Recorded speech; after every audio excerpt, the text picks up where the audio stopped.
First കുഴി ഒഴിക്കുക. പിന്നെ അന്ന് നമ്മൾ ഒരു 2 ടിഷ്യൂ കൾച്ചർ വാഴ നടാൻ പോവുകയാണ്. അപ്പോൾ ഇത് വളം അധികമായിട്ട് ഉണങ്ങിപ്പോയെന്ന് കരുതിയതാണ്.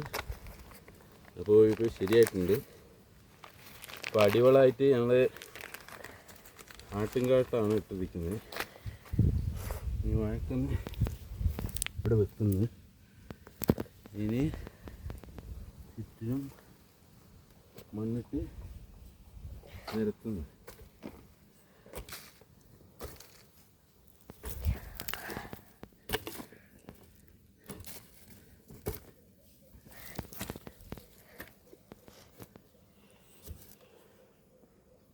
അപ്പോൾ വാഴക്കന്ന് നടാൻ ഇത്രേ പണിയുള്ളൂ.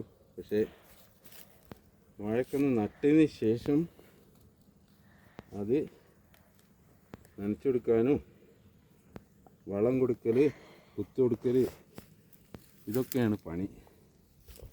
നടാൻ ഇത്രയേ ഉള്ളൂ, കുഴിയെടുക്കുന്ന പണിയുള്ളൂ. പക്ഷേ അതിന് ശേഷമാണ് നമ്മൾ ശ്രദ്ധിക്കേണ്ടത്.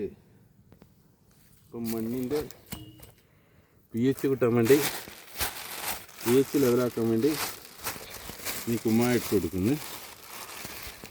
തൽക്കാലം ആദ്യം കുമ്മായ ഇട്ടതായിരുന്നു ഇതിൽ. ഈ മോൾ മണ്ണിന് ശേഷം കുമ്മായ ഇട്ടു. ഇനി കുറച്ചും കൂടി തൂമ്പൊക്കെ വന്നിട്ട് നമുക്ക് മേലെ വളം കൊടുക്കാം. ഓക്കെ, ഇത്രയേ ഉള്ളൂ. ബൈ.